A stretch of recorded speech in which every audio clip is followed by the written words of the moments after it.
Journey to obedience. We are all familiar with the story of how God tested Abraham, asking him, in Genesis chapter 22, to sacrifice his only son. A lot can be unpacked from that story just by asking why, how, where, when, which son, what exactly, what was said, left unsaid, how Abraham responded, etc. But let us leave most of those to the theologians and use our imagination to fill in how Abraham must have been feeling on the journey to Mountain Moriah and how he must have been feeling when coming back.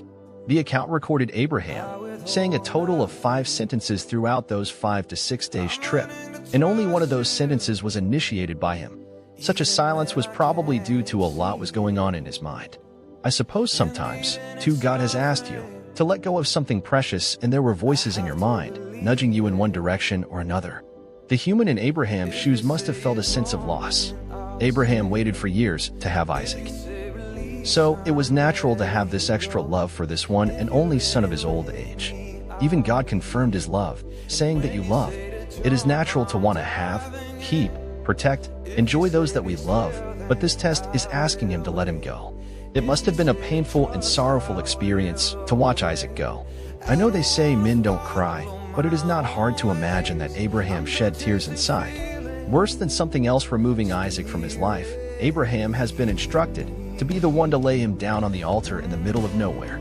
Abraham maybe had been checking up with himself if he was still in his right frame of mind, or he was gradually becoming a psychiatric patient. Who on his right senses takes up his heir to sacrifice him to a God he cannot see? Sometimes we don't doubt God, but we can doubt our ability to hear him expressly and clearly. Another possible feeling is that of being conflicted, because this instruction defies logic. Logically, the promises that God made to Abraham require Isaac. At least humanly, it is rational to think like that. So, this man would have been wondering, God, if you take Isaac, what else is left? No matter the explanation he comes up with, the but will remain.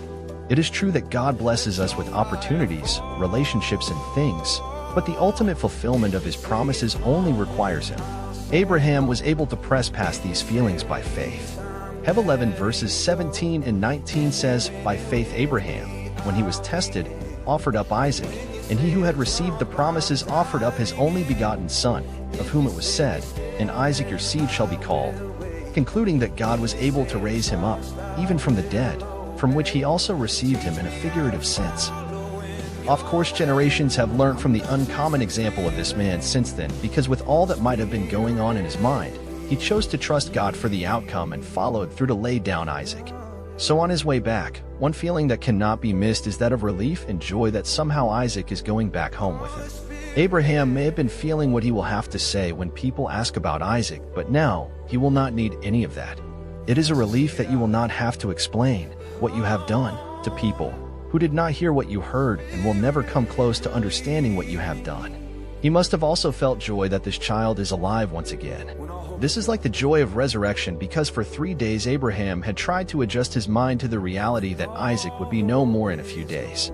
He had been mourning him, but now that sorrow has given way to unspeakable joy. Abraham must also have felt confident and reassured that the God he serves and obey is for him, not against him. It is one thing to think you heard God said go. It is another thing to get there and find that God has gone ahead of you to provide. Abraham met Jehovah Jireh on that mountain, and what a joy. Genesis 22 verse 14b says, In the mount of the Lord it shall be provided. Abraham demonstrated that he will choose obedience to God even when it is difficult, painful, and illogical. The journey towards obedience can be filled with all sorts of feelings of loss, sorrow, and inner conflict. But once we pass the test, there is joy, gratitude, faith that is strengthened, and an assurance that he is right here. God bless you.